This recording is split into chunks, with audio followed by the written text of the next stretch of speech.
How's everyone doing? I think I just had the quickest percussion setup ever. You never see a drummer or percussionist, and they're like the last person in the band coming in. They're always the one that's, there 3 hours early to bring in a drum set in. They got 20 cymbals to play like a 10-minute gig, and then it takes them 2 hours to load out. So, by far, I'm so proud of myself. This is my quickest load in and load out ever. So, thank you. Thank you so much. It's a pleasure to be here, I'm the professor of percussion at SFA, and one of the great things about percussion is that we do everything and anything. We hit all sorts of objects, we hit whatever we like, and then we tell people that it's okay because it's written on the page, and even if it's not, we can kind of sneak it in anyway. So, today I want to talk about music. Alright, so it's going to be a little hard because these lights are so bright, but I like to interact. I don't like to talk just at people. I like to actually get some responses. So the first question I always love to ask is, what do you think of is good music, or what is good music? Can I get some? Just yell it out, because I can't see it. Blues. Huh? The blues. The blues. Oh, gotta love some blues. All right. What makes that good? Emotionally stirring. It's emotionally stirring. Yes, the blues are. Indeed, they can be quite blue at times and less blue at times. What else? What other kinds of music do we think of as good music? Classical music. All right, what's good about classical music? It's calm you down. It calms you down, unless you're maybe listening to some Beethoven, then it can get you all stirred up, or even some Copeland. Yeah, so what I like to think about of music is, what's good about it? Why do we think this music is good? Or this is a better question. What do you think is bad music? And I know there'll be some, jabbing in the back, but what's some music you hate? What's some bad music? Boy bands. Hip hop. What was the other one? Boy bands. Boy bands. I don't know if that's a genre, but sure, why not? All right, and I think we can all maybe guess, if you love those two things, then maybe you're like, I don't know why they don't like those pieces of music or those styles of music. So it's funny, there's all these different styles and kinds of music, and we label them as good and bad.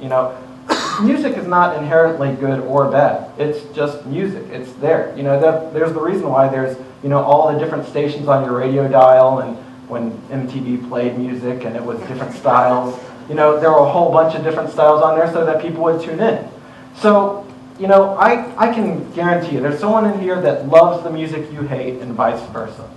So that gets to the inherent response that music is neither good or bad. We just give it that moniker. It's our, love of that style. If you like pop music, you probably listen to new pop music as well as old pop music. And same thing with classical music. If you listen to old classical music, you probably listen to new classical music.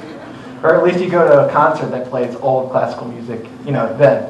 So, that just kind of goes to show you nothing about music is good or bad. We think of it as good or bad. So what is music then? I guess that kind of gets to the next question.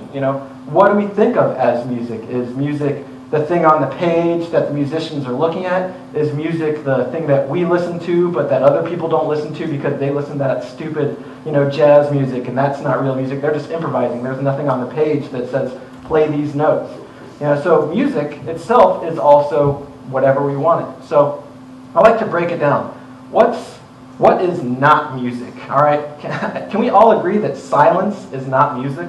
Yes. Would you agree? All right, so you may have heard of this person, this man. He's kind of a genius. I don't know. He was probably tested or something, but I don't know. His name was John Cage, and he kind of helped spur what we call aleatoric music, or music by chance. If you write a composition, let's say you're Beethoven or you're Bach or you're someone new that's writing a new composition, instead of using the formulas and kind of techniques that were given by all the classical composers and modern composers, you're going to then just take a way of getting chance, whether that's a random number generator or flipping a coin or rolling a die, and you're going to make your piece out of these chance operations. So that if you say, all right, if I flip a coin and the beginning of the piece starts loud or soft, head soft, tails loud, you flip it in one or the other, that's how you start your piece. And so you can create pieces like this throughout, any way. It's great because anyone who's a composer, or anyone who's not a composer, you can be a composer. Just flip a coin and you start assigning random values to it, whether that be note values or rhythm or pitch or whatever you want. So he kind of got to this whole, I'm making pieces by chance, and using the I Ching, which is just a whole bunch of numbers in a row that are kind of random. He's like, well, what is the opposite of music? How can I create more natural music? So he kind of thought of this piece. It's if you've heard it, you know. It's called 4:33, and it just basically means 4 minutes and 33 seconds. And when it was premiered, a pianist came out on a really nice piano, and they just kind of sat there, and then they opened the lid. And sat there for a little while longer. They closed the lid, and they stood up, and then they took a bow. Great piece of music, right? Yeah. Who feels like you could be a composer now? It's like, I got that, man. Can you get royalties on that? So what he's trying to get at is that silence can be musical if you listen to it the correct way. So what I'd like to do now, and this is probably a first, I hope it's a first at a TED Talk, is to not talk. I want you all to listen to the sound of the room. And I'll give you a couple pointers because we only have a couple minutes on this. And it'll be real short, it'll just be about a minute. And I want you to listen to what's going on. And just like your eyes, when you go out into daylight and you're looking around, you get into a dark room, you can't see anything at first. But slowly you start to recognize the shapes of objects. You might notice that there's a lamp there. You might notice that corner of the table that you almost stubbed your foot on. All right, so your ears, just like your eyes, they kind of focus in if we let them. So I want to try that for a minute. I just want us to all listen to the silence in the room and see if you hear someone's phone going off. Maybe you hear the hiss of the PA. Maybe you hear some students outside giggling and chirping. Let's just take a moment and just listen.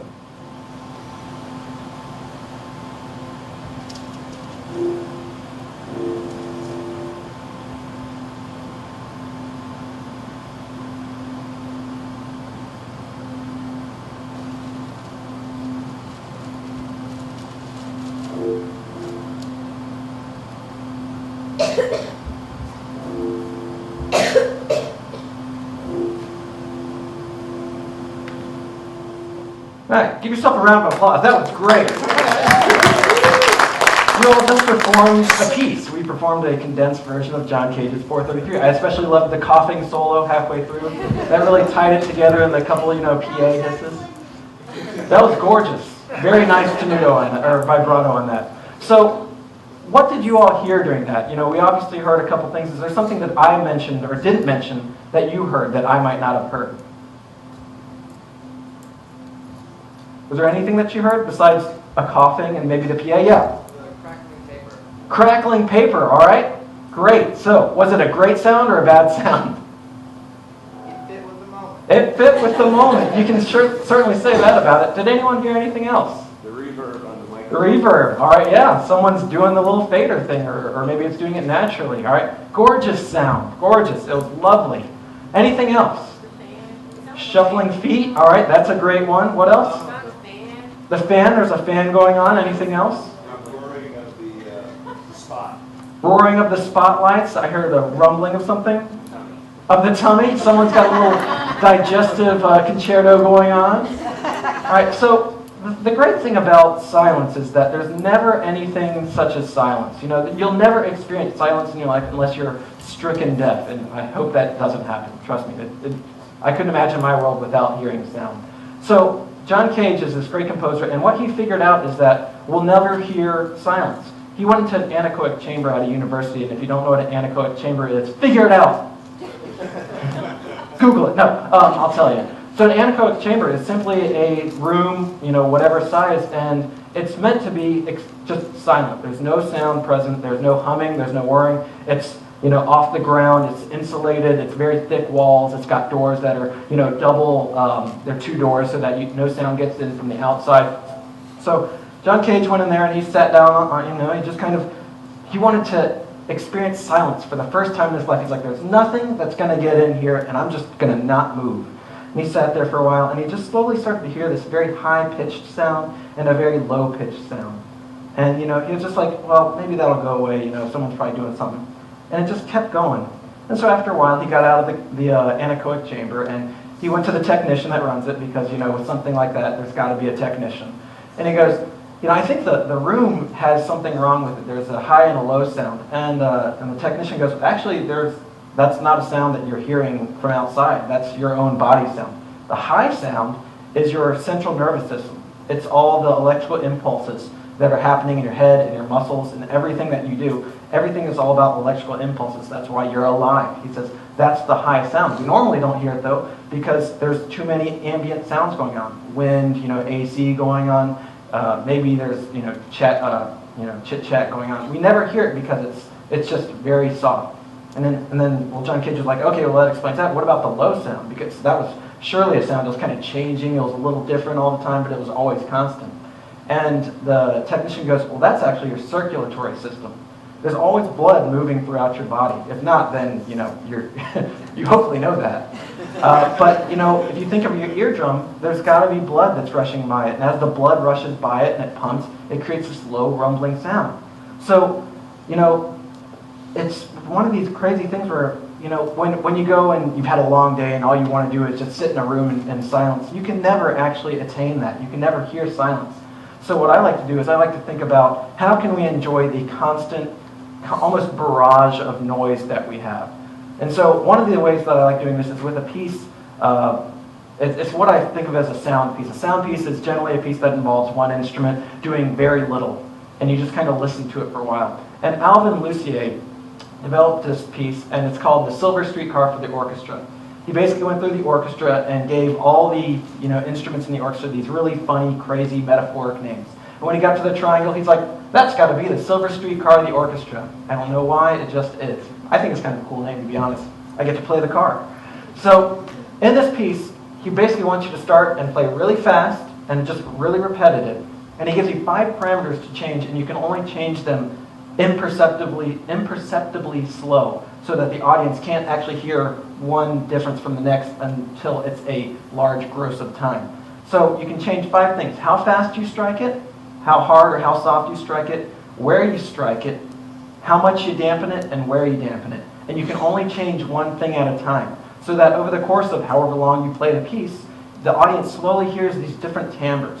So this will be hopefully a new experience for you as well. This is going to be Alvin Lucier's Silver Streetcar for the Orchestra. And I'm not going to do my extended, 1-hour triangle solo. But, if you ask me and you pay me enough, I will. So. But, look at this. Bam, triangle beater. I want you to listen to all the different sounds that you can get from just a simple, it's an expensive triangle. Don't get me wrong, I spent a lot of money on this thing. But it's just a triangle. It's just a 3-sided piece of metal. And I want you to hear the slowly changing phases of sound that happen in this piece. And you might want to turn off this mic or leave it on. It's up to you. So this is piece.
So,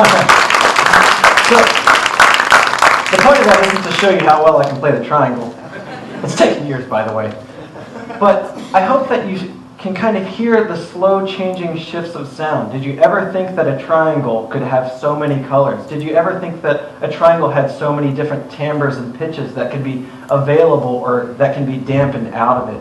So with this whole idea that we can enjoy a single sound and hear the complex sonorities of just a single random triangle that you may have never actually tried to listen to before, you can start to understand how you can enjoy everyday sounds. So this kind of brings this to the kind of conclusion of what I'd like to just talk with you for a minute about, is that music is everywhere. People think that you have to listen to music, that you have to tune into music, that you have to purchase music, that you have to go and watch music live. It doesn't matter what you think of as music. Everything is music. And this kind of goes back to, is there good or bad music? No, but yes. My point is that, is there music all the time? No, or yes. It's all up to you as the individual to active or inactively, or I guess, not listen to music. If you walk around every day and you turn your ears off, even though you listen, just like your eyes, you can't stop seeing, but you blink. And when you blink, you don't stop seeing, you just see the back of your eyelids, but you're choosing not to see. If you choose to not listen with your ears, then you're not listening to the music of everyday life. Instead, you're just walking through everyday life hearing sounds. So as you maybe are in the rest of this TED Talk or go out into the world and you're driving down the road and you've got your radio on, turn off your radio. Maybe listen to the sound of your car. Listen to the whirring of the engine. Put the window down so that you can hear the rustling of the wind. Whatever you do, try to listen to what's going on around you. Don't just think of it as noise. Everything is music. When you're even walking down the hallways, let's say, I don't know if everyone's a student or a professor here, you're walking down the hallways and all you want to do is get away from that loud group of people that's talking right there. Maybe just hang out next to them and kind of creep around them and just enjoy the music of their conversation. You don't have to actively listen to the words. You can listen to how everything combines itself. So with that in mind, go out and listen to the world. Don't just listen to music that's on the radio or in your CD player or MP3 player. Listen to the world. It's all music, and choose to listen to it, and you will enjoy it. Thank you.